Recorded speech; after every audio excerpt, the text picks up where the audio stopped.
श्वेता झुककर चाय बनाने में इस तरह मसरूफ़ थी कि उसके उभार साफ साफ दिखाई पड़ रहे थे। इस नज़ारे को देखकर अजय ने अपना आपा खो दिया। उसने उसे बाहों में भर लिया और नाजुक अंग पर अपनी छाप छोड़ते हुए उसके गुलाबी होठों को चूमता गया। कुछ ही समय में उन दोनों के जिस्म एक हो चुके थे। सुबह होने तक वे दोनों 4 बार जिस्मानी संबंध का मजा ले चुके थे। श्वेता इतनी खूबसूरत थी कि जो कोई भी उसे देखता तो बस देखता ही रह जाता। वह ग्रेजुएट थी। दूसरे लोगों की तरह अजय भी श्वेता की खूबसूरती पर लट्टू हुए बिना ना रह सका। उसने राजेश की तकदीर पर ईर्ष्या भी की। इसके बावजूद अजय ने श्वेता के प्रति अपने मन में बुरी भावना का जन्म नहीं होने दिया। देवर भाभी के रिश्ते के चलते वह उससे हंसी मजाक तो कर लेता था, मगर उसके जिस्म से छेड़छाड़ नहीं करता था। शादी के बाद राजेश जब कभी कंपनी के काम से शहर से बाहर जाता था तो श्वेता की देख रेख की जिम्मेदारी अजय को ही दे जाता था। उसे अजय पर पूरा विश्वास था। अजय और राजेश की दोस्ती उस समय से थी जब वे दोनों 5वीं जमात में पढ़ते थे। दोनों का घर एक दूसरे से तकरीबन 10 किलोमीटर की दूरी पर था। वे दोनों कोलकाता के रहने वाले थे। बीकॉम करने के बाद अजय को बैंक में नौकरी मिल गई थी। राजेश ने बीएससी किया था।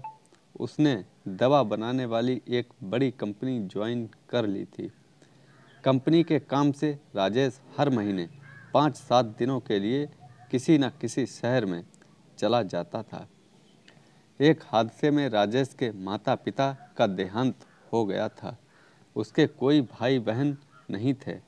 अजय ने राजेश को तुरंत शादी करने की सलाह दी तो उसने उसकी सलाह मान ली। माता पिता के देहांत के कुछ महीने बाद उसने श्वेता से शादी कर ली थी। अजय राजेश के विश्वास को नहीं टूटने देना चाहता था। राजेश महीने में 2 हफ्ते टूर पर जाता, पर अजय को रात में अपने घर रोक लेता था। दोनों देर रात तक खूब बातें करते थे। उस दिन भी राजेश ने अजय को रात में अपने घर रोक लिया था। अगले दिन सुबह 8 बजे अजय बाथरूम जाने के लिए पहले आदमकद आईने के सामने जाकर खड़ा हो गया। उस समय उसने कमर पर तौलिया लपेट रखा था। कमर से ऊपर उसने कुछ नहीं पहना था। वह आईने में अपने गठीले बदन को देख रहा था। उसकी छाती शेर के समान चौड़ी और कमर पतली थी। उसका कसरती बदन पत्थर के समान कठोर था। उसी समय श्वेता उसके लिए चाय ले आई और अजय को आईने में अपना बदन निहारते देख मुस्कुरा उठी। अगर आप आईने को इस तरह से देखेंगे तो वह टूटकर चकनाचूर हो जाएगा। जरा रहम कीजिए इस आईने पर। अपनी बात खत्म कर श्वेता वहाँ नहीं रुकी। वह वहाँ चाय रख कर चली गई। उसके जाने के बाद अजय काफ़ी देर तक यह सोचने की कोशिश करता रहा कि श्वेता ने ऐसा क्यों कहा। उस घटना के 4 दिन बाद अजय जब राजेश की गैर मौजूदगी में उसके घर गया तो बातों ही बातों में श्वेता ने उससे कहा, आपको शादी से पहले देख लेती तो मैं आपके दोस्त से कतई शादी नहीं करती, बल्कि आपसे ही शादी करती। अजय को लगा कि श्वेता ने यह बात मजाक में कही है। उसने भी मजाक में कह दिया, आपके हुस्न का जादू मुझ पर इतना ज़्यादा छाया हुआ है कि मैं भी अब आपसे शादी करने को तैयार हूँ। अब शादी तो नहीं हो सकती है, मगर आप चाहें तो मेरे हुस्न का रसपान करके अपने मन को शांत कर सकते हैं। श्वेता ने हंस हंस कर दोहरी होते हुए कहा। यह सुनकर अजय चौंक गया। उसे लगा कि यह बात श्वेता ने मजाक में नहीं कही है। वह उससे कुछ कहता उससे पहले पड़ोस की एक औरत किसी काम से उसके घर आ गई।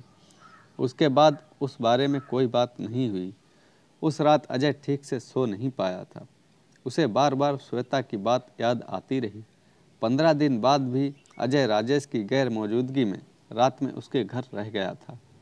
राजेश सुबह 8 बजे के बाद सोकर उठता था। उसके बाद चाय पीता था, मगर अजय को सुबह 6 चाय पीने की आदत थी, उसकी चाय श्वेता जानती थी।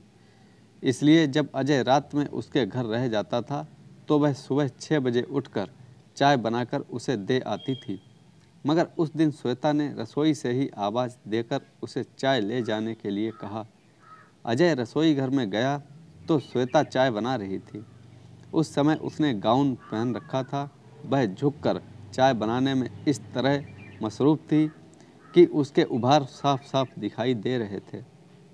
इस रोमांचक नज़ारे को देखकर अजय ने अपना आपा खो दिया, मगर इस विचार को यह सोचकर उसने अपने दिमाग से अलग कर दिया कि श्वेता उसके दोस्त की बीवी है। उसके साथ जिस्मानी संबंध बनाने की सोचना भी पाप है।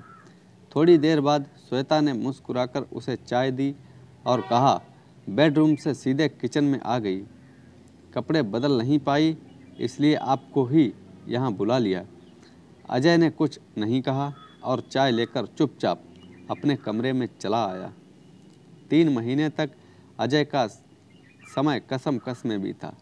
इस बीच उसकी हालत पागलों जैसी हो गई थी। श्वेता अजय के दिलो दिमाग पर कुछ इस तरह छा गई थी कि ना तो वह दफ्तर में ठीक से काम कर पाता था और ना ही रात में उसे ठीक से नींद आती थी। फैसला लेने के 2 दिन बाद अजय रात के 8 बजे श्वेता के घर गया। राजेश उसी दिन कंपनी के काम से हैदराबाद गया था।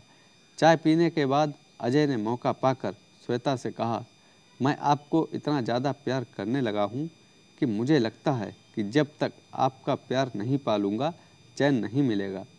श्वेता तो अजय को चाहती ही थी, इसलिए बगैर देर किए उसने कह दिया कि वह उसे प्यार करती है। अगर वह उसे नहीं मिलेगा तो वह मर जाएगी। खुशी में आकर अजय ने उसे बाहों में भर लिया। अजय का श्वेता उस दिन चाहने लगी थी जब उसने उसे अजीबोगरीब हालत में देखा था। उस समय राजेश से उसकी शादी हुए महज 10 दिन हुए थे। दूसरे दिनों की तरह उस दिन भी अजय उसके घर रुक गया था। अगले दिन सुबह नहाने के बाद अजय अपने कमरे में कपड़े बदल रहा था। उस समय अजय ने अपनी कमर से नीचे तौलिया लपेट रखा था। कमर से ऊपर अभी उसने कुछ नहीं पहना था। वह अंडरवियर पहनने जा रहा था कि अचानक उसकी पकड़ से तौलिया छूटकर जमीन पर गिर पड़ा और वह झेंप सा गया। श्वेता ठीक उसी समय दरवाजे पर आई और हैरान होकर वहीं खड़ी हो गई। अजय का गठीला बदन देखकर श्वेता की आंखें हैरानी से फैल गईं। उसने कभी सोचा भी नहीं था कि कोई मर्द इतना ज़्यादा गठीला हो सकता है। नतीजतन श्वेता के दिल में हलचल मच गई। हालांकि वह तुरंत वहां से चली गई। अजय उसे आते या जाते नहीं देख पाया था। उस दिन पहली बार श्वेता को लगा कि अजय के सामने उसका पति बेकार है। वैसे भी अजय राजेश के बहुत ज़्यादा स्मार्ट था। वह शादी के दिन से ही उससे प्रभावित थी। उस दिन के बाद श्वेता जब भी राजेश के साथ हम बिस्तर होती तो उसे उसमें कमी नज़र आती। उससे वह खुशी महसूस नहीं करती। अब अजय के सामने श्वेता ऐसे ऐसे कपड़े पहनती, ऐसी ऐसी हरकतें करती जिससे उसके बदन का एक एक अंग दिखाई पड़ जाता। बात यह थी कि श्वेता उसे पाना तो चाहती थी, मगर पहल वह खुद नहीं करना चाहती थी। वह चाहती थी कि पहल अजय की तरफ से ही हो। आखिरकार जैसा उसने सोचा वैसा ही हुआ। अजय उस पर रीझ गया और वह उसके साथ हम बिस्तर पर थी। अजय इस बारे में सोच ही रहा था कि अचानक उसका विवेक उस पर हावी हो गया। उसने फैसला किया कि वह श्वेता से जिस्मानी संबंध नहीं बनाएगा। उसके बाद श्वेता को छोड़कर अजय पलंग से उतर गया और अपने कपड़े ठीक करने लगा। यह देखकर श्वेता हैरानी से तड़प कर रह गई। श्वेता हैरान होते हुए बोली, क्या हुआ अजय, आपने मुझे छोड़ क्यों दिया? यह सब गलत है भाभी जी। मुझे एहसास हो गया कि मेरी चाहत गलत थी। आप मेरे दोस्त की बीवी हैं। आपके साथ मेरा जिस्मानी संबंध बनाना गलत होगा। आसमान की ऊंचाई पर चढ़ाकर अब आप मुझे यूं ही नहीं छोड़ सकते। आपको मेरी प्यास बुझानी ही होगी। अगर आप मुझे छोड़कर चले जाएंगे तो मैं पागल हो जाऊंगी। आप कुछ भी कहें भाभी जी, मगर मैं दोस्त को धोखा नहीं दे सकता। प्लीज़ मुझे छोड़कर मत जाइए। बड़ी मुश्किल से मैंने मर्यादा की सीमा लांघकर आपको पाने का मन बनाया है। अब आपको पाने की कामना से मेरा बदन जल रहा है, तो आप मुझे छोड़कर जाना चाहते हैं। विश्वास कीजिए, आपके दोस्त को कभी भी पता नहीं चलेगा कि आपने मेरे साथ जिस्मानी संबंध बनाया है। किसी को पता चले या ना चले, मगर मुझे तो ज़िंदगी भर पता रहेगा कि मैंने अपने दोस्त के साथ धोखा किया है। उसकी बीवी के साथ मैंने गलत काम किया है। मेरी मानिए तो आप भी अपने पति का विश्वास बनाए रखिए।